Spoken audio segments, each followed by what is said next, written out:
오늘부터 세 번의 시간에 걸쳐서 우리 한사랑교회가 선교하는 교회라고 하는데, 선교가 뭔지, 왜 우리가 선교를 하는지를 우리 성경의 창세기부터 요한계시록까지 지나가면서 우리가 같이 좀 보려고 합니다. 예수 그리스도의 승천과 성령의 임재 이후로 지난 2000년 동안 우리 교회는요 선교를 해왔어요. 초대교회는 12사도와 또 바울사도가 목숨을 걸고 여행을 하면서 복음을 증거했고요, 로마 제국의 핍박과 유대교의 반발과 야만인들의 잔인함에도 불구하고 복음은 끊임없이 전해졌습니다. 빌립은 사마리아에 복음을 전했고요, 바울은 누가와 바나바, 실라와 함께 지중해 연안의 여러 로마 제국의 땅들을 돌아다니면서 복음을 전했어요. 도마는 인도까지 가서 복음을 전했다고 하죠. 그들의 선교는 물론 영광스러웠지만 그들은 대부분 순교로 죽음을 맞이하게 되었습니다. 성령이 임하시고 400년 정도가 지났을 때 성 패트릭이라는 사람이 아일랜드에 복음을 전하게 됩니다. 성 패트릭이라는 사람은 좀 독특해요. 16살 때 이 켈트족이라는 지금은 굉장히 좀 괜찮아 보이지만 그 당시에는 해적들이었습니다. 이 해적들한테 납치가 되어서 아일랜드로 끌려가요. 그래서 이제 그곳에서 노예 생활을 6년 동안 하다가 아주 기적적으로 탈출을 해서 집으로 돌아옵니다. 그런데 놀랍게도 이 패트릭은 집으로 돌아온 다음에 자유롭게 되었는데도 불구하고 다시 수도원에 들어가서 자기가 신학을 공부하고요, 나중에 자기를 노예로 부렸던 이 켈트족에게 복음을 전하겠다, 그래서 다시 아일랜드로 돌아갑니다. 대단하죠. 이 켈트족 해적들을 복음화한 후에 전설에 의하면, 전설입니다, 어느 날 이 성 패트릭이 40일 동안 금식 기도를 하려고 그러는데 자꾸만 기도하는 자리에 뱀들이 왔다 갔다 하는 거예요. 그래서 이 패트릭이 기도를 멈추고서는 이 아일랜드의 뱀들을 전부 바다로 쫓아버립니다. 그 이후로 지금까지 아일랜드에는 뱀이 없대요. 전설이지 정설은 아닙니다. 500년 정도가 지났을 때 콜룸바라는 분이 이제 스코틀랜드에 복음을 전하게 됩니다. 이 선교사는 원래 이제 아일랜드에서 복음을 받았던 사람인데, 이제 자기가 저질렀던 여러 가지 실수들을 회개하면서 스코틀랜드로 선교 여행을 가게 됩니다. 그곳에 이제 아이오나라는 이제 섬이 있는데 그 안에 이제 수도원을 세우고 거기에서 스코틀랜드의 복음화를 위해서 기도하며 또 가끔 이제 육지로 들어가서 복음을 전했습니다. 근데 전설에 의하면, 다시 전설입니다, 전설에 의하면 스코틀랜드에 굉장히 큰 호수가 하나 있고 거기에 이제 괴물이 살고 있었는데 그 괴물이 이제 사람들 막 해치려고 하자 콜룸바가 나타나서 그 괴물을 야단을 친 거예요. 그리고 그 괴물은 조용히 사라졌다라는 전설이 지금으로부터 1400년 전에 기록으로 남아 있어요. 그 일 이후로 많은 사람들이 이 콜룸바에게 찾아와서 하나님의 말씀을 듣고 급기야는 이 스코틀랜드가 복음화가 되었다라는 이야기가 있습니다. 그 스코틀랜드에 있는 호수의 이름을 아시겠어요? 그 호수의 이름이 바로 네스호고요, 거기서 나타났던 괴물의 이름이 네시예요. 모르셨구나. 이거 되게 유명한 얘기인데. 그리고 또 500년이 지나가죠. 1000년이 지난 시점에서는 그 천주교회의 프란시스 수도회 혹은 도미니크 수도회가 전 세계로 복음을 들고 나아가서 선교를 합니다. 1700년 정도가 지났을 때에는 모라비안 선교가 굉장히 활발하게 진행이 되었고요, 그 뒤를 위해서 이제 영국에서 윌리엄 캐리라는 분이 인도를 복음화하겠다, 그리고서는 인도에 들어가죠. 인도에서 40년 동안 지나면서 인도의 언어들을 배우고 그곳에서 문화를 배우고 그들에게 어떻게 복음을 전할지 연구했던 현대 선교의 아버지라고 불리는 분이 바로 저분입니다. 윌리엄 캐리라는 분이에요. 그런데 이러한 선교의 역사 이야기를 이렇게 나누다 보면은 빠질 수 없는 이야기들이 있죠. 바로 기도와 헌신과 눈물과 땀과 피의 이야기들이에요. 대한민국에도 복음이 전해질 때 피와 눈물과 순교들이 있었어요. 죽음이 있었습니다. 20대, 30대의 꽃다운 나이에 이 땅으로 와서 복음을 전하고 교회를 세우고 사회적 약자들을 끌어안고 특별히 이 땅, 이 대한민국이 가장 어두운 역사의 골짜기를 지나고 있을 때 우리에게 빛을 밝혀주었던 선교사들이 있죠. 20대, 30대, 40대의 젊은이들이었습니다. 그러나 그들은 순교를 합니다. 이 땅에서. 그래서 지난 2000년간의 선교의 역사를 두 글자로 요약을 한다면 하나는 영광, 또 다른 하나는 죽음이에요. 그런데 여러분, 인간과 교회의 선교의 역사는요, 우리 안에 약점과 또 어두움을 지니고 있습니다. 예를 들자면 스페인은 선교를 할 때 복음의 말씀만 들고 간 것이 아니라 군함과 총과 대포를 함께 가지고 갔어요.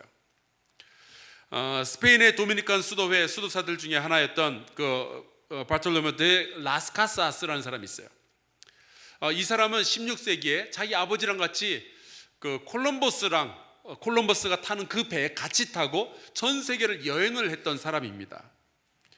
이 사람이 선교의 뜻을 두고 스페인의 그 군대와 함께 이제 남미로 가서 복음을 전하려고 하는데 웬일이에요? 이 스페인 사람들은 남미에서 사는 그 원주민들 있죠? 그들에게는 영혼이 없다라고 생각을 했어요. 짐승과 다를 바가 없다. 그냥 사람하고 똑같이 생긴 짐승이다라고 생각을 했습니다. 그래서 이 사람들은 영혼이 없으니까 마음대로 죽여도 된다. 짐승을 죽이듯이 죽여도 된다. 이 사람들은 영혼이 없으니까 혹시 아기를 가졌을 때 사람하고 똑같이 가지는지 한번 확인해 보자. 그래서 임신부의 배를 갈른 기록까지 남아 있어요. 그런데 이 라스카사스라는 신부는 이것이 과연 복음과 어떤 관련이 있는가? 이거는 너무하다 싶어서 그때부터 교황청에 글을 보내기 시작하고 또 많은 사람들에게 이거는 아주 심각하게 잘못되어 있으니까 스페인이 군함과 총과 대포를 가지고 복음 전하는 일을 멈춰라. 그런 이야기를 하게 되죠. 이처럼 인간의 선교는요, 많은 실수를 저지르기도 했습니다. 그런 의미에서 오늘날 이 사회가, 전 세계가 너무나도 급격하게 변화하고 있는데 과연 우리의 선교의 뿌리는, 근원은 어디다 두어야 될지 우리가 다시 말씀을 정리해 가면서 우리가 가지고 있는 이 선교의 열정, 우리가 가지고 있는 선교라는 어떤 우리 교회의 목표에 대해서 다시 한번 배워보는 계기가 되길 바랍니다. 우리 한사랑교회의 표어가 있죠. 우리 한사랑교회의 미션 스테이트먼트, 우리 한사랑교회의 사명 뭡니까? 우리는 선교하는 교회입니다. 그런데 선교를 왜 해야 되나요? 많은 분들이 이런 식으로 이야기를 하고 또 그렇게 이해하고 우리도 어쩌면 그렇게 배웠을지도 모르겠어요. 선교는 주님의 명령이다. 맞습니다. 여기에는 반드시 아멘을 하셔야 됩니다. 주님은 선교의 명령입니다. 아멘. 근데 우리가 선교하는 이유는 이 명령보다 훨씬 깊고 크다라고 생각을 해요. 저는 이렇게 말씀드리고 싶습니다. 선교는요, 단순히 이제 교회가 가진 여러 가지 사명 중에 하나가 아니에요. 우리가 모든 것을 다 할 수는 없으니까 선택과 집중을 하기 위해서 예수께서 우리에게 주신 여러 가지 명령들 가운데 선교를 하나 선택해서 여기에 집중하겠다라고 말하는 것이 아닙니다. 선교는요, 우리가 하는 여러 가지 행동 중에 하나가 아니라 교회의 본질이 선교예요. 성경은 몇몇 구절에서 선교 사명을 그냥 지지해주는 책이 아니라 성경 전체가 하나님의 선교를 보여주는 거대한 서사시입니다. 이 성경을 읽을 때 보면은 성경을 보는 여러 가지 관점들이 있어요. 가장 유명한 것이 아마 구속사적 관점일 겁니다. 하나님은 우리를 죄에서 구원하시려고 한다. 인간이 타락을 했고 하나님은 타락한 인간, 죄로부터 우리를 구원하시려 한다는 아주 단순한 시각이에요. 하지만 이 시각이 굉장히 강력해서 창세기부터 요한계시록까지 보면은 그래서 하나님께서 이런 말씀을 하시는구나. 그래서 하나님께서 이런 행동을 하셨구나. 그래서 하나님께서 이런 사람을 사용하셨고 쓰셨고 부르셨구나. 이런 것들을 우리가 알게 되죠. 그래서 하나님께서 하신 말씀과 행위가 다 구원과 죄에 빠진 인간을 구원해내시는 이 목표에 연관이 되어져 있다라는 것을 알게 됩니다. 그것을 구속사적 관점에서 보는 성경 읽기라고 부르는데, 작년 초에 제가 임원 부흥회를 할 때 나눴던 말씀이 바로 그 구속사적 관점에서 성경을 읽는 것이었어요. 여러분 혹시 기억하십니까? 성경에는 두 개의 강이 흐른다? 기억 안 나세요? 가물가물? 이거 내년에 다시 해야 될 것 같죠? 예, 내년에 다시 한번 볼게요. 성경에는 두 가지 강이 흘러요. 하나는 하나님의 강이 흐르고 다른 하나는 사람의 강이 흐릅니다. 하나님의 강에는 사랑이라는 강물이 흐르고 있고요, 사람의 강에는 죄악이라는 강물이 흐르고 있어요. 이것이 창세기부터 요한계시록까지 계속 흘러갑니다. 그 가운데서 죄악에 빠진 인간을 하나님께서 어떻게 사랑으로 구속하시는지에 대한 내용이 성경 전체를 꿰뚫고 있는 내용이다라고 여러분에게 말씀을 드렸는데, 참 유감스럽네요. 기억 못 하시는 게. 내년에 다시 할게요. 또 우리가 요즘 하고 있는 어성경이라는 그 성경 읽기 프로그램이 있어요. 이 어성경이라는 것은 성경 전체를 창세기부터 요한계시록까지를 하나님의 나라라는 관점을 통해서 봅니다. 하나님께서 왕으로서 다스리는 나라가 있는데, 그것을 이 땅 가운데서 건설해 가시는 과정, 그것이 성경의 내용이다 하는 거예요. 하나님은 왕으로서 이 세상을 창조하셨어요. 그리고 이 다스리는 권세를 아담에게 건네주시죠. 네가 다스려라. 다만 마음대로 다스리는 것이 아니라 나의 대리자로서 이 세상을 다스려라. 이 아담에게 그 권세를 주셨어요. 그런데 이게 깨져요. 이 아담이 선악과를 먹게 됩니다. 선악과는 선과 악을 판단할 수 있는 지혜를 줄 만한 열매가 열리는 그런 나무였어요. 근데 이거를 보면은 이게 지혜롭게 할 만큼 탐스럽다 싶어가지고 그걸 먹어요. 그 이야기는 선과 악을 하나님께 맡기는 것이 아니라 하나님이 판단하시는 대로 하나님께서 이것이 선이다 그러면 그게 선이구나, 이것이 악이다 그러면 악이구나, 그냥 듣는 게 아니라 내가 선과 악을 판단하겠다는 거예요. 지금 우리가 그렇게 살아가고 있죠. 온 세상이 선과 악을 사람들이 판단하고 있어요. 이것이 사람이 내가 왕이 되겠다라고 이야기하는 최초의 사건입니다. 하나님은 가만히 계시라고, 내가 판단하겠다고. 이것이 죄악이고요. 그래서 사람들이 자기 소견에 옳은 대로 행동하는 시대가 시작이 되는 겁니다. 그래서 세상이 엉망진창이 되죠.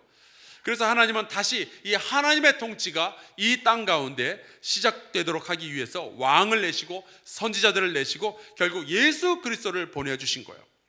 그래서 성경의 역사는 바로 이스라엘이라는 나라의 역사를 통해서 하나님께서 만드시려 하시는, 하나님이 왕이 되시고 하나님이 통치하시려는 그 나라가 어떠한 것인지를 보여주는 과정이다, 이렇게 보는 것이 바로 하나님 나라 관점에서 보는 성경 읽기입니다.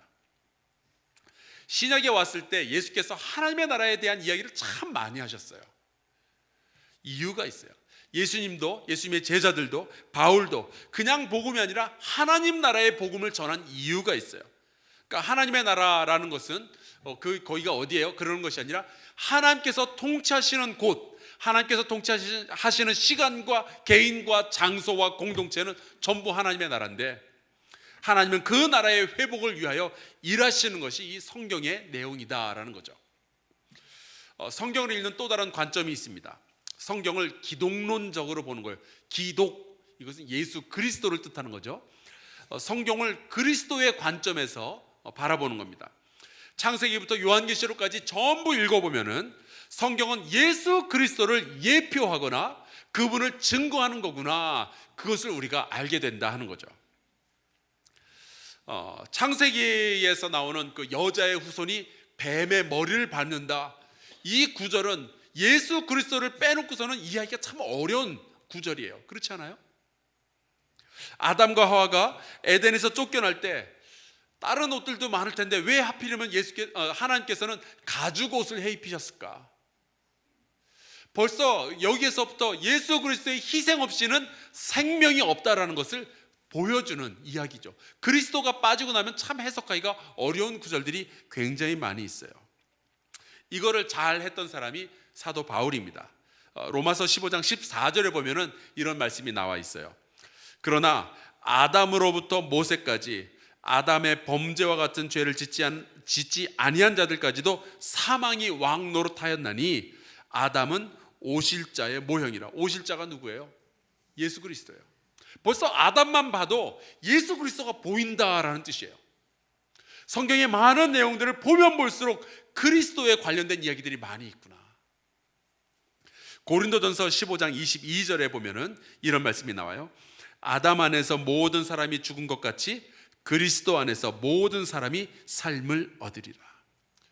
아담이 지었던 그 죄로부터 원죄가 시작되었는데 예수 그리스도의 죽음으로 말미암아 이 모든 원죄로부터 우리는 해방이 되고 우리에게는 구원받을 가능성이 생긴다라는 뜻이에요. 창세기를 펼치는 순간 예수 그리스도의 모습이 보여지기 시작하는 거예요. 창세기의 글을 읽을 때마다, 사람의 죄악의 강을 바라볼 때마다 예수 그리스도가 요청된다는 것을 알게 되는 거죠. 그것이 기독론적인 관점에서 성경을 읽는 겁니다. 예수께서도요, 이러한 시각을 제자들에게 가르쳐 주신 적이 있어요. 누가복음 24장에 보면은 예수께서 이제 십자가에 달려 죽으신 다음에 부활하시고 나서 이 제자들이 그 예루살렘에서 이제 엠마오로 가는 두 제자가 있었습니다. 그때 이제 예수께서 그들을 만나시죠. 그리고 이제 같이 길을 걸어가시는데 처음에는 그분이 예수님인 것을 이 제자들이 알아보질 못합니다. 그때 그 두 제자들에게 예수께서 이제 길을 걸어가시면서 하신 말씀이 있어요. 25절 말씀, 24장 25절 제가 읽어볼게요. 이르시되 미련하고 선지자들이 말한 모든 것을 마음에 더디 믿는 자들이여, 그리스도가 이런 고난을 받고 자기의 영광에 들어가야 할 것이 아니냐 하시고. 무슨 얘기예요? 선지자들이 말한 것을 잘 봐라. 그리스도에 대한 이야기가 아니냐는 거예요. 그러면서 27절에 이렇게 말씀하시죠. 이에 모세와 모든 선지자의 글로 시작하여 모든 성경에 쓴 바 자기에 관한 것을 자세히 설명하시니라. 예수님도요, 구약 성경이 예수 그리스도에 대한 이야기라는 것을 알고 계셨고, 그래서 그것을 제자들에게 말씀해 주신 거예요. 예수 그리스도의 성경 읽는 관점 중에 하나가 바로 이 기독론적인 관점이었습니다. 부활하신 예수께서 제자들을 이제 다시 만나셨을 때 다시 한번 이 성경을요, 기독론적 관점에서 가르쳐 주셔요. 누가복음 24장 44절에 그 내용이 납니다. 또 이르시되 내가 너희와 함께 있을 때에 너희에게 말한 바 곧 모세 율법과 선지자의 글과 시편에 나를 가리켜 기록된 모든 것이 이루어져야 하리라 한 말이 이것이니라 하시고. 여러분, 모세가 쓴 글이 뭐가 있어요? 창출, 레민신, 모세 율법 5가지 책이 있잖아요. 그 다음에 나머지는 그 선지서들이 쫙 있잖아요. 그리고 그 다음에 뭐 몇 가지 남는 게 뭐 시편하고 몇 가지 이제 성문서들이 남죠. 그러니까 성경의 대부분이 다 예수 그리스도에 대한 이야기다라고 예수께서 스스로 선포하시는 거예요. 이에 그들의 마음을 열어 성경을 깨닫게 하시고, 또 이르시되 이같이 그리스도가 고난을 받고 제3일에 죽은 자 가운데서 살아날 것과 또 그의 이름으로 죄 사함을 받게 하는 회개가 예루살렘에서 시작하여 모든 족속에게 전파될 것이 기록되었으니. 성경을 봐라. 예수 그리스도가 보이지 않느냐? 성경을 봐라. 예수께서 고난받고 3일에 부활하시고 그리고 복음이 온 세상에 전파된다는 것이 기록되어져 있지 않느냐 하는 거예요. 심지어 시편을 보아도 예수 그리스도에 대한 글들을 발견할 수 있다 하는 거예요. 시편 22편에 나오는데요. 여러분, 내 겉옷을 나누며 속옷을 제비 뽑나이다, 이런 말씀이 있죠. 예수께서 십자가에 못 박히셨을 때 십자가 밑에서 로마 군병들이 하던 일이 바로 저거예요. 그런데 저 내용이 예수님께서 하신 말씀이 아니라 이미 시편에 기록되어져 있는 거예요. 22편 18절에 기록되어져 있는 거예요.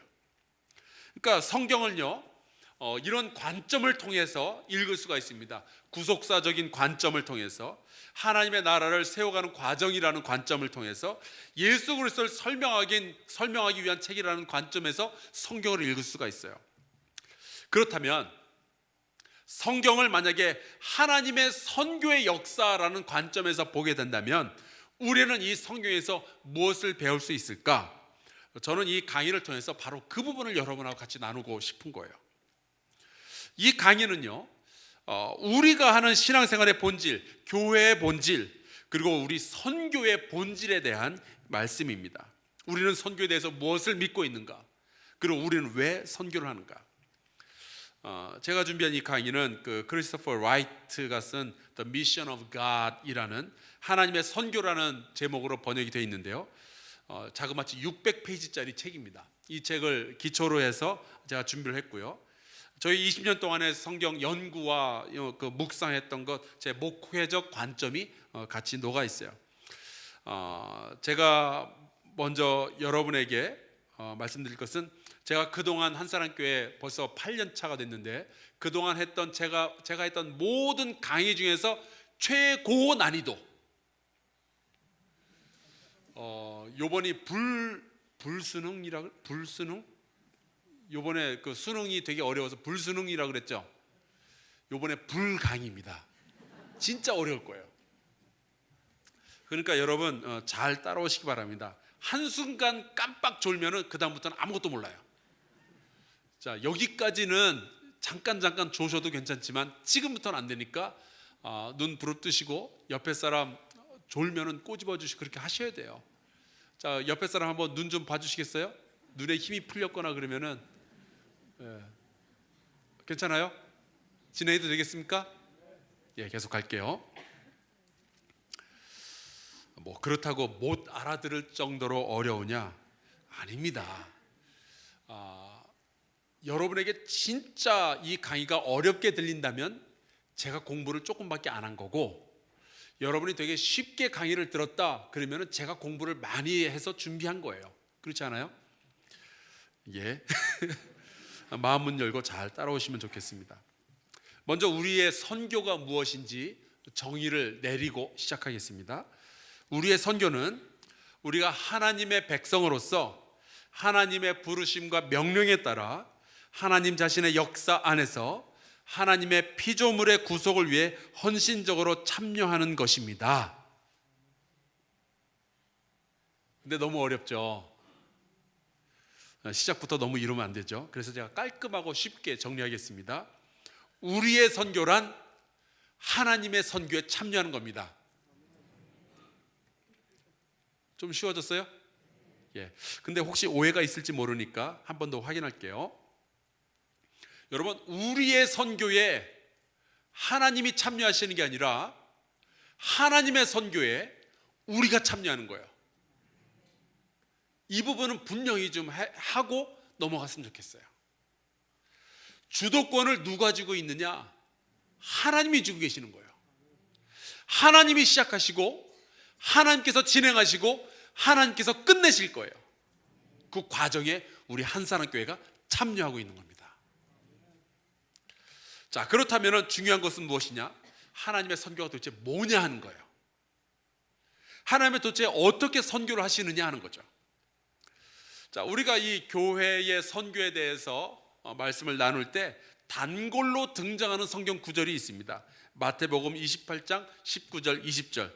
우리 잘 아는 말씀이니까 함께 같이 읽어보겠습니다. 시작. 그러므로 너희는 가서 모든 민족을 제자로 삼아 아버지와 아들과 성령의 이름으로 세례를 베풀고 내가 너에게 분부한 모든 것을 가르쳐 지키게 하라. 볼지어다 내가 세상 끝날까지 너희와 항상 함께 있으리라.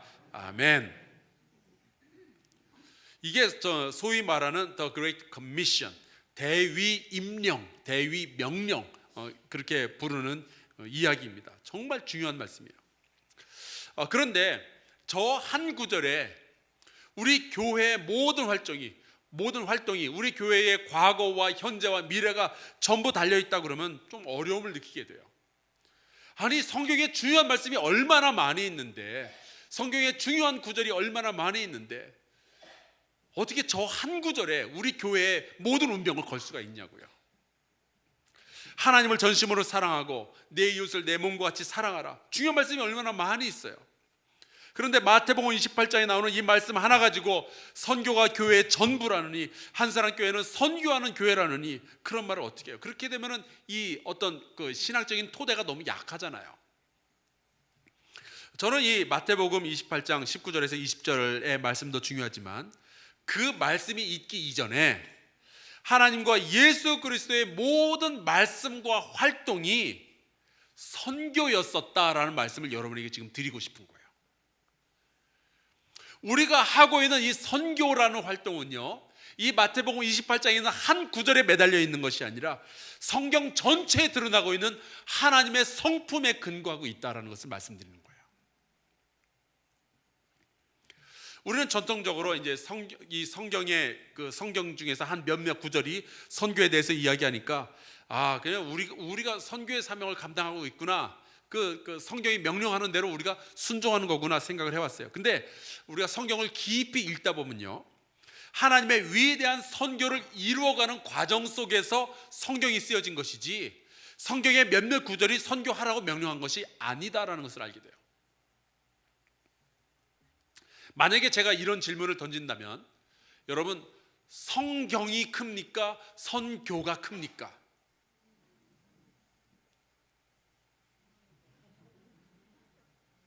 그동안 우리가 전통적으로요, 성경이 크다고 생각을 해왔어요. 성경 안에 선교하라는 명령이 들어있으니까.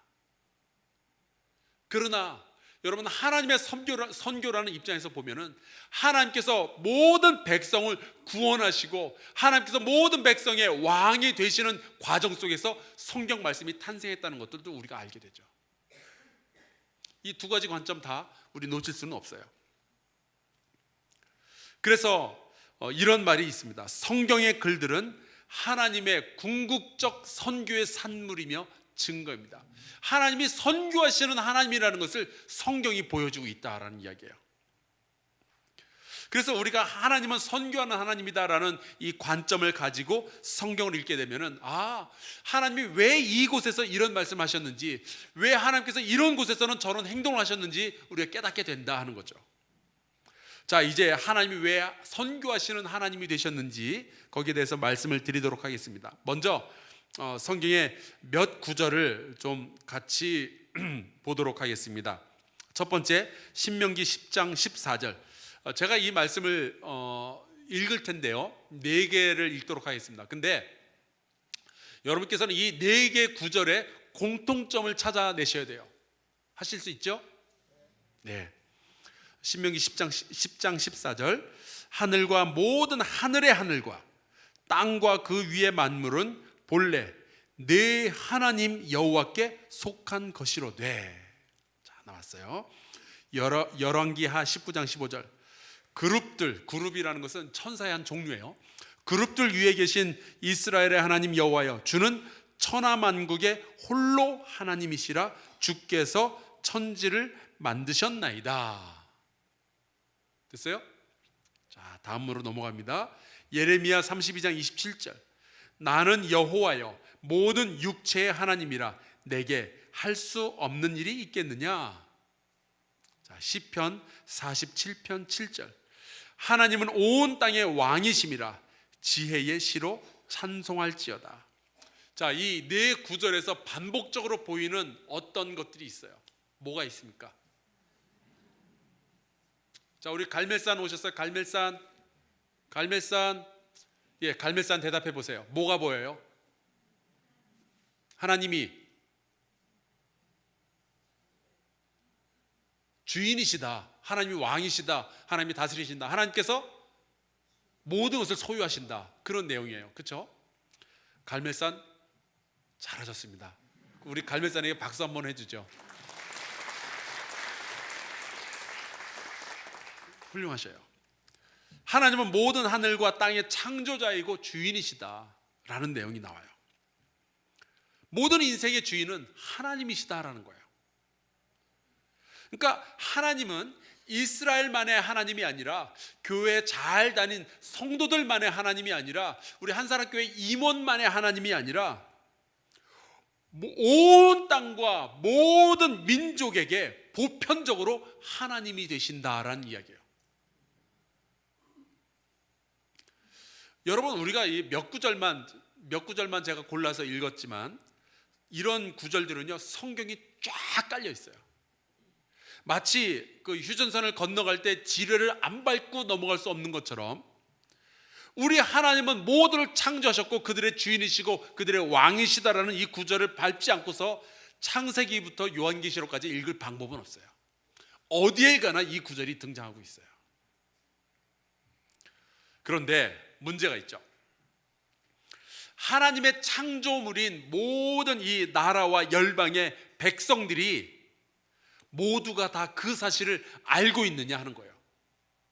모두가 그 사실을 인정하고 있느냐 하는 거예요. 모든 사람들이 여호와 하나님이 나의 창조자이고 나의 주인이시고 나의 왕이시다라는 것을 고백하느냐 하는 거예요. 그래요, 안 그래요? 안 그렇죠. 성경에도 나와요. 오히려 아담 이후로부터 아브라함 때까지 보면요, 하나님이 창조주이시라고 그분 앞에서 의로운 삶을 살려고 애를 썼던 사람들은 정말로 손으로 꼽을 정도밖에 없어요. 정말 기가 막히게 적어요. 오히려 사람들은 하나님을 반역하는 쪽에 훨씬 많이 있었습니다. 노아의 홍수 이야기를 보세요. 그 많은 사람들 가운데 하나님을 인정하고 하나님께 순종하는 의인이라고 불렸던 사람은 노아 한 사람밖에 없었어요. 온 세상 사람들 가운데 하나예요, 하나. 기가 막히잖아요. 바벨탑 이야기를 보세요. 모든 사람들이 흩어지라는 하나님의 명령에 반대해서 우리가 한 도시에 탑을 세우고 여기서 모여 살자라고 이야기를 하죠. 소돔과 고모라가 멸망하는 이야기를 보세요. 그 도시 가운데 의인 10명을 찾을 수가 없었어요. 성경도 인정하고 있는 거예요. 하나님은 유일하시고 모든 사람과 모든 땅과 하늘과 나라의 민족의 창조자이시고 주인이시지만 그것을 인정하는 사람들이 극소수라는 것을 성경이 증거하고 있어요. 출애굽 이후로 한 민족이 드디어 하나님을 섬기게 되었어요. 하지만 그마저도 세대가 지나가면서 그 믿음이 흐지부지 되고 사람들이 이제 우상을 막 섬기기 시작하죠. 좋은 왕들과 선지자들과 하나님을 믿는 백성들, 하나님의 사람들이라는 이들이 있었지만 안 그런 사람들이 훨씬 더 많이 있었어요. 그러니까 하나님을 나의 주인으로 모시고 섬기는 일은 모든 인류가 다 해야 되는 일이지만 아주 소수의 사람만 실제로 그렇게 하고 살아가고 있었던 거죠. 하나님은 모든 백성과 땅의 주인이신데 그것을 고백하는 사람들에 비해서 그렇지 않은 사람들이 훨씬 많은 것 같아요. 우리나라만 보세요. 우리나라에도 기독교 인구가 20%가 채 안 되잖아요. 80%가 넘는 사람이 하나님을 주인으로 고백하지 않는 사람들이에요. 하나님이 있다라고 이야기도 안 하는 사람들인 거예요. 그래서 하나님은 하나님의 주권과 하나님의 사랑과 하나님의 구원을 모르는 이들에게 전하시려는 그 일을 시작하시는 거예요. 그게 하나님의 선교예요. 그 선교의 시작이 어떻게 되느냐? 창세기 1장 1절입니다. 창세기 1장 1절 우리 다 암송하시죠? 태초에 시작. 아멘. 이야, 대단하시네요. 그걸 어떻게 암송을 하고 계셔요? 여러분, 근데 왜 이 말씀이 성경의 첫 구절일까요? 여러분, 이 창조의 문을 통과하지 않고서는요 성경을 이해할 수가 없어요. 창조의 문을 통과하지 않고 하나님이 태초에 하나님이 천지를 창조하셨다라는 것을 믿지 않으면 그 다음부터는 성경 안에 믿을 수 있는 게 하나도 없어요. 그래서 이 말씀이 성경의 문이에요. 현관문이에요. 이것부터 인정해야 그 다음 단계가 믿어지는 거예요. 그런데 여러분, 태초에 하나님이 천지를 창조하셨다라는 말씀은 하나님이 나라는 존재를 이렇게 몸, 팔, 다리, 하얀 머리 다 만드시고 그냥 여기서 끝나는 게 아니에요. 하나님은 이렇게 눈, 코, 입 달린 나를 창조하셨다, 여기서 끝나는 것이 아니라요, 하나님은 하나님과 나와의 관계도 함께 창조하셨다라는 뜻이에요. 여러분, 하나님이 나를 창조하셨다 그러면 하나님과 나의 관계가 새롭게 만들어지죠. 뭐와 뭐의 관계예요? 시온산, 예. 하나님이 나를 창조하셨어요. 그러면 하나님과 나와의 관계가 어떻게 돼요? 하나님은 창조주, 나는 피조물. 관계가 만들어지잖아요. 이것이 우리가 하나님의 사랑, 하나님의 선교를 대하는 대전제예요. 그분이 창조주이시다, 나는 피조물이다. 그러면은 여러분, 여기서 한 발자국 더 나가 봅시다. 하나님이 나를 창조하셨다라는 말은 누가 누구를 소유했다는 뜻이에요? 하나님이 나를 소유하셨다예요. 그러니까 하나님이 창세기 1장 1절에 태초에 하나님이 천지를 창조하시니라, 그 말은요, 여러분이 읽을 때는 하나님이 말씀하시기를 너는 내 거야 라고 말씀하시는 거로 이해하셔야 돼요. 하나님이 나의 주인이에요. 하나님은 나의 아버지예요. 여러분, 사람들이 이 땅에 태어나고 나면은 내가 선택할 수 있는 것들과 선택할 수 없는 것들로 나누어지게 돼요. 여러분, 무슨 옷을 입을지 내가 선택할 수 있어요? 선택할 수 없어요? 선택할 수 있죠? 저는 때때로 없을 때도 있어요. 제 아내가 선택해 주는 대로 입을 때가 있어요. 자, 내가 먹는 거 내가 선택할 수 있어요? 없어요? 저는 때로는 없을 때도 있어요. 여러분도 그렇잖아요. 결혼은 어때요? 결혼은 내가 내 배우자를 선택할 수 있어요? 없어요? 근데 내가 선택 안 하고 결혼한 분들 계시지 않아요? 그죠? 짝지어진 그런 분들도 있죠. 옛날에는 부모님이 그렇게 하셨지만 요즘이야 뭐 다 내가 결혼할 사람 내가 선택하죠. 그런데 우리가 평생을 살아도 선택할 수 없는 것들이 있어요. 부모님. 이거는 결정되는 거지 선택하는 게 아니에요. 우리가 태어나면 그냥 결정되어져 있어요. 자식이 어떻게 생길지 이게 결정이 안 돼요. 이건 태어나면 이렇게 생긴 애가 나온 거지 내가 뱃속에서 막 힘줘가지고 뭐 만들어내는 게 아니잖아요. 요즘 우리 교회 하도 애기들이 많아가지고 얼마나 좋은지 모르겠어요. 다들 보면 이렇게 계단 올라가다 보면은 천사 같은 애들이 이렇게 계단으로 내려오는데 너무 예뻐요. 어떻게 그렇게 부모들을 닮았는지 모르겠어요. 그 조그만 얼굴에 엄마 눈도 들어있죠, 아빠 코도 들어있죠. 뭐 대단해요. 근데 우리가 빚은 게 아니에요. 그냥 그렇게 태어났어요, 애들이.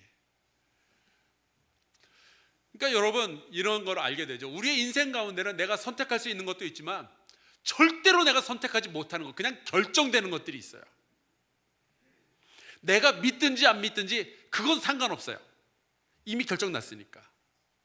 여러분, 하나님께서 이 세상을 창조하셨다는 것은 내가 믿고 안 믿고 상관없이 결정난 일이에요. 그걸 뭐 과학이 증명을 하든 안 하든 철학자들이 무슨 말을 하든 상관없어요. 하나님은 내가 너희를 창조했다라고 이미 선언을 하신 거예요. 이거는 우리가 선택할 수 있는 것이 아니라 이미 결정되어진 사실이에요. 그렇다면 하나님께서 우리를 왜 사랑하시는지 우리가 이유를 알게 되죠. 여러분, 우리가 뭐 잘나서 하나님께서 우리를 사랑하실 것 같아요? 여러분, 내가 뭘 잘해서 하나님이 우리를 사랑하실 것 같아요? 여러분, 하나님께서 우리를 사랑하시는 이유는 우리에게 있는 것이 아니라 하나님 자신에게 있어요. 하나님께서 우리를 사랑하시는 이유는 하나님이 우리를 만드셨기 때문에 그래요. 우리가 하나님의 작품이니까, 우리가 하나님 거니까 하나님이 아끼시는 거예요. 하나님이 우리의 아버지이기 때문에 하나님은 그 자녀를 사랑하시는 거예요. 그분은 우리를 바라보고 사랑하는 것을 중단하실 수 없는 분인 거예요. 그게 태초에 하나님이 천지를 창조하셨다라는 말씀의 속 깊은 의미예요. 그래서 하나님께서는요, 사람을, 그러니까 아담과 하와를 창조하신 다음에 최고의 선물을 주시죠. 하나님의 형상대로 창조하시고 자유를 주시고 자기 마음대로 살게 하시고 모든 자연을 하나님을 대신해서 다스리도록 해 주셨습니다. 그리고 또 더 중요한 것은 영원한 생명을 가지고 하나님과 동행하면서 살 수 있도록 해 주신 거예요. 단 하나, 하나님께서 싫어하시는 것이 딱 하나가 있었는데, 하나님을 아버지로 믿지 않는 것, 그거를 정말로 싫어하셨어요. 여러분, 하나님의 자녀가 100명이 있다고 칩시다. 근데 그 가운데서 하나님을 사랑하는 사람들이 10명이 있다라고 우리가 생각을 해봐요. 그러면 하나님을 사랑하지 않는 사람이 몇 명이죠? 신의 산? 하나님의 자녀가 100명, 하나님을 사랑하는 자가 10명, 하나님을 안 사랑하는 자는 몇 명이에요? 90명. 잘하셨습니다. 90명.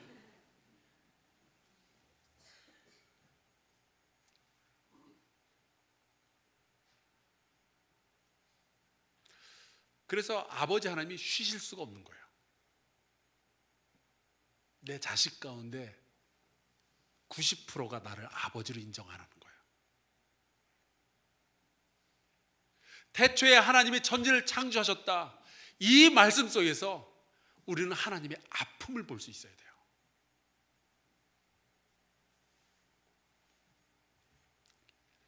이들이 하나님을 사랑하고 하나님을 아버지로 인정하고 하나님 아버지를 따라가고 순종해야 그들이 구원을 얻는데, 이들이 자꾸만 다른 것을 아버지라고 부르면서 따라다니고 있는 거예요.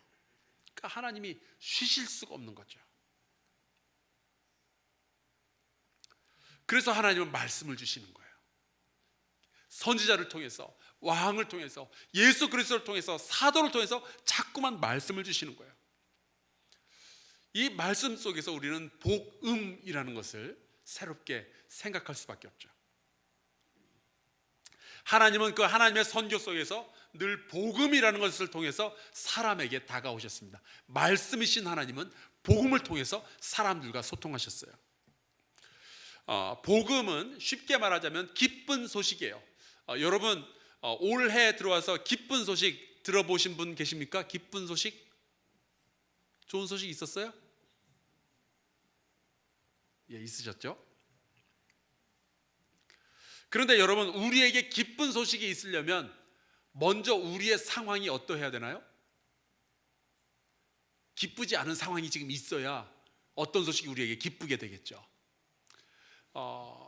내가 좀 독감에 걸려 있을 때 약이 도착했습니다라는 이야기가, 그것이 그 기쁜 소식이 되려면 내가 지금 아파야죠.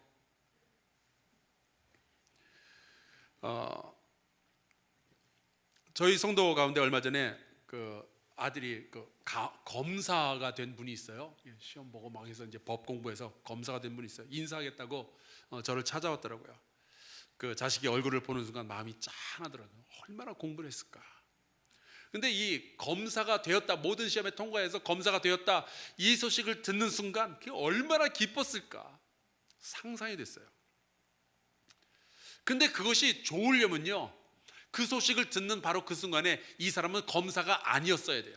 그래야 그게 복음이고 그게 기쁜 소식이죠. 이미 검사인데 당신 검사가 되었습니다. 그러면 이 사람 미쳤나 그러지 않겠어요? 제가 군대 있을 때 소방차 운전을 했다고 말씀을 드렸었죠. 한 번은 그 내무부 주관으로 그 전군 소방대 훈련이 있었어요. 그래서 공군, 육군, 해군에서 근무하는 군인들 가운데 나중에 이제 그 교관으로 일할 수 있는 군인들을 뽑아서, 그 소방대원들을 뽑아가지고 내무부에서 이제 교육을 시켜준 거예요. 저희 부대에서는 제가 뽑혀서 갔어요. 이제 일주일 동안 이론과 실제 이거 교육을 쫙 받는데 마지막 날 시험을 보더라고요. 그래도 그게 내무부 주관 국가고시였어요. 소방관 시험이었어요. 그래서 그 시험을 다 보고 결과가 나왔는데 영예 1등을 누가 했게요? 제가 했어요. 저도 놀랐어요. 그 결과를 가지고 이제 부대에 돌아왔더니 부대에서 난리가 난 거예요. 제가 기쁜 소식을 들고 간 거죠. 우리 소대장이 내가 사람을 잘 뽑아서 보내가지고 이런 결과가 나왔다고 그러면서 그 상부에 뭐 보고도 하고, 그러고 나서 이제 며칠 후에 제가 그 정기 휴가였어요. 왜 그 15일짜리 휴가를 받아서 이제 집에 가는데 소대장이 저를 불러더니 그러는 거예요.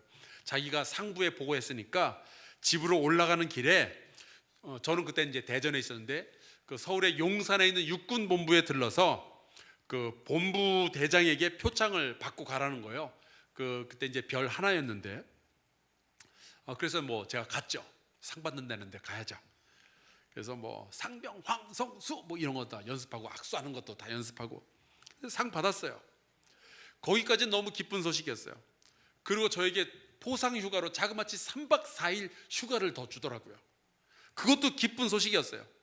근데 이 정신없는 장군님이 제 포상 휴가 3박 4일을 제 정기 휴가 기간 안에 넣는 거예요.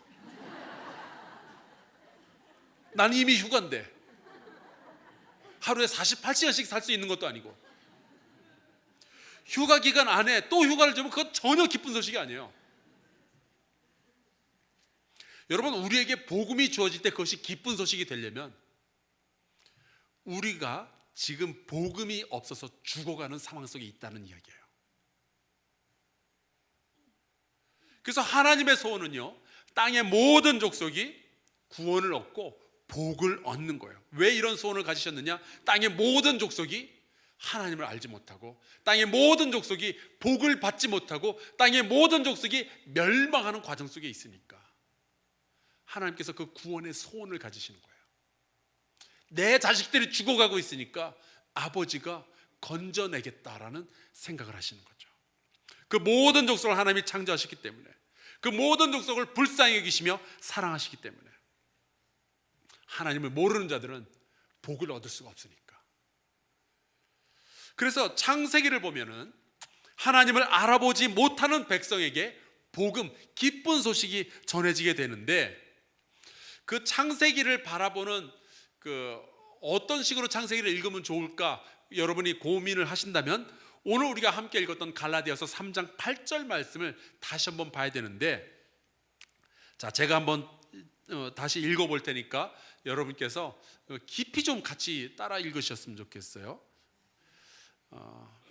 눈으로요. 제가 읽을게요. 또 하나님이 이방을 믿음으로 말미암아 의로 정하실 것을 성경이 미리 알고 먼저 아브라함에게 뭘 전하되? 아브라함이 복음을 받았어요. 복음은 신약에서나 나오는 이야기인 줄 알았는데 아니에요. 구약에 아브라함이 복음을 받았어요. 근데 그 복음이 뭐냐? 모든 이방인이 너로 말미암아 복을 받으리라 하였느니라. 그러니까 아브라함은 이 기쁜 소식을 받아서 이 받은 자로서 아브라함을 통해서 모든 자들이 복을 얻게 되는 그 중간 단계로 아브라함이 선택이 된 거예요. 그 말은 지금 이 이방인들이 복을 받지 못하고 있는 거예요. 그들은 죽어가고 있는 거예요. 왜냐하면 그들이 하나님을 알아보지 못하니까. 하나님이 자기 아버지인 것을 깨닫지 못하고 살아가고 있으니까요. 하나님을 알지 못하면요, 아무리 부자여도, 아무리 똑똑해도, 아무리 사회적으로 성공을 했어도, 아무리 건강해도 그 사람은 복 없는 사람인 거예요. 복 있는 사람은 오직 여호와의 율법을 즐거워하는 사람인 거죠. 시편 1편. 이 양천구에 50만이 살아가고 있대요. 그 중에 한 10만 명 정도가 교회를 다닌대요. 40만 명이 하나님 모르고 살아가고 있어요. 우리 교회에 3,500명이 다녀요. 집사가 700, 권사가 500명이래요. 집사 권사만 1,200명이나 대단하지 않아요? 그러나 하나님의 마음은 여전히 아파요. 아직 예수를 모르는 40만 명이 살고 있어요. 이 땅에, 요 양천구에만. 강서구, 구로구, 부천, 영등포, 서울, 대한민국, 너무나 많은 사람이 하나님의 의에서 창조되었고 하나님의 은혜를 받아서 지금까지 살아가고 있으면서도 하나님을 아버지로 인정하지 않는 자들이 너무나도 많이 있는 거예요. 그래서 하나님은 선교를 멈추실 수가 없는 거죠. 세상에 어떤 부모가 자식이 5이 있는데 그 중에 4이 집을 나가고 소식이 없는데 하나가 그래도 집에 있으니까 나는 발 뻗고 잘 수 있겠다, 그런 말 하는 부모가 세상에 어디 있어요? 하나님은 내가 너희의 아버지다라는 이 사실을 자녀들이 다 알기를 원하시는 거예요. 이 아브라함에게 먼저 전해진 복음이 있었대죠. 그 복음이 뭐였어요? 모든 이방인이 너로 말미암아 복을 얻을 것이다. 자, 이 소식을 전해야 되는데 여러분, 그 아브라함에게 먼저 전한 복음이 얼마나 중요했는지, 그 복음의 내용이 모든 민족이 너로 말미암아 복을 얻을 것이다, 이 내용이 얼마나 중요했는지 이 창세기에만요 이게 5번 이상이 반복이 되고 있어요. 우리 각 산별로 한번 말씀을 읽어보도록 하겠습니다. 갈멜산, 자, 창세기 12장 3절 말씀 같이 읽어보겠습니다. 갈멜산이 읽겠습니다. 시작. 너를 축복하는 자에게는 내가 복을 내리고 너를 저주하는 에게는 내가 저주하리니 땅의 모든 족속이 너로 말미암아 복을 얻을 것이라 하시니라. 아멘. 땅의 모든 족속이, 이스라엘 백성만이 아니라 땅의 모든 족속이 너로 말미암아 복을 얻을 것이라. 이게 하나님의 마음이에요. 그렇게 복 주고 싶으신 거예요. 자, 시온산 창세기 18장 18절 시작.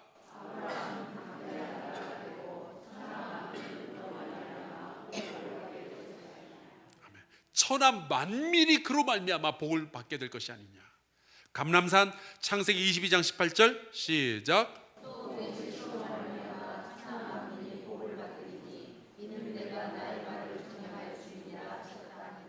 아멘.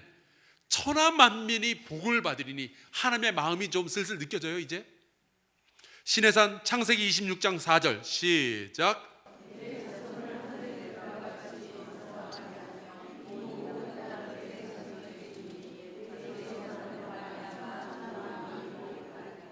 아멘.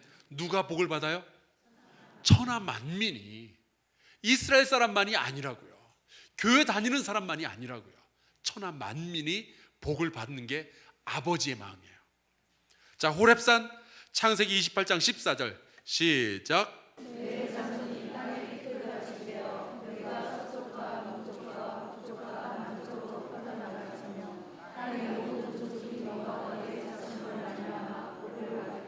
아멘. 여러분, 성경은요 바로 이 복음, 이 언약, 이 약속을 이루어 가시는 하나님 아버지의 이야기예요. 하나님께서 이 약속을 지키실 것이다 라고 믿는 것이 복음이고요, 그 약속을 지켜가시는 과정을 우리가 바로 선교라고 부르는 거예요. 그 하나님의 선교에 우리가, 저와 여러분이 부름을 받은 거고요. 그래서 이 관점에서 본다면 선교란 무엇이냐? 땅의 모든 족속이 이미 하나님을 아버지로 인정하는 자들로 말미암아 복을 얻게 하는 것, 그게 선교예요. 저와 여러분 때문에 아직 예수 믿지 않는 자들이 복을 받게 하는 것, 그게 선교예요. 하나님 아버지의 마음이고. 다음 주에는 만약 하나님만이 유일한 하나님, 우리의 아버지이시고 우리의 왕이시라면 우리는 어떻게 해야 되는가에 대한 말씀을 함께 좀 나누려고 합니다.